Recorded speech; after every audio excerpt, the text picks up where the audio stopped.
ഇന്ന് നമുക്ക് തേങ്ങ വറുത്തരച്ചുള്ള ഒരു അടിപൊളി സാമ്പാർ ഉണ്ടാക്കിയാലോ? ഇന്നെല്ലാവരും വന്നോളിട്ടോ.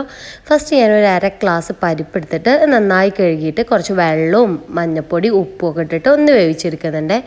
ശേഷം സാമ്പാറിന് വേണ്ട കഷ്ണങ്ങളൊക്കെ അരിഞ്ഞിട്ട് അതും ഒരു വിസിൽ കേട്ടോ.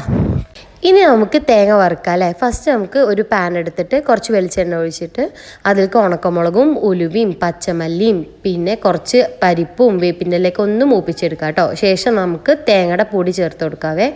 തേങ്ങയുടെ പൊടിക്ക് പകരം നിങ്ങൾക്ക് തേങ്ങ ചേർക്കുക. അതുപോലെ തന്നെ ഉണക്കമുളകിൻ്റെയും മല്ലിയുടെയും പകരം നിങ്ങൾക്ക് പൊടികളും ചേർക്കാം കേട്ടോ. ഇനി തേങ്ങ ഒന്ന് നന്നായി വറുത്ത് വന്നതിന് ശേഷം സാമ്പാർ പൊടി കൂടിയും ചേർത്തിട്ട് നന്നായിട്ടൊന്ന് വറുത്തെടുക്കാം കേട്ടോ. ഇനി നമുക്കത് പേസ്റ്റ് ആക്കിയിട്ട് അത് ഒഴിച്ചു കൊടുക്കാം കേട്ടോ. അപ്പോഴേക്ക് ഇതാ നമ്മുടെ കഷ്ണങ്ങളൊക്കെ നന്നായിട്ട് വെന്ത് വന്നിട്ടുണ്ട്. ഇനി നമുക്ക് ആവശ്യത്തിന് വേണ്ട പുളി ചേർത്ത് കൊടുക്കുക, വേണ്ട ഉപ്പൊക്കെ ചേർത്ത് കൊടുക്കുക കേട്ടോ.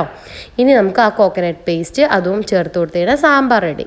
ഇനി ലാസ്റ്റ് നമുക്കൊന്ന് വറവിടാവേ. കുറച്ച് വെളിച്ചെണ്ണ ഒഴിച്ചിട്ട് അതിക്ക് കടുകും ഉണക്കമുളകും വേപ്പിൻ്റെ ഇലയും കുറച്ച് മുളക് പൊടി സാമ്പാർ പൊടിയും കായോടിയും ചേർത്തിട്ട് നന്നായിട്ട് മൂപ്പിച്ചെടുത്തിട്ട് അത് ഇതിലോട്ട് ചേർക്കാം കേട്ടോ. ഇഷ്ടമായ ഒന്ന് സബ്സ്ക്രൈബ് കൂടി ചെയ്യണേ. താങ്ക്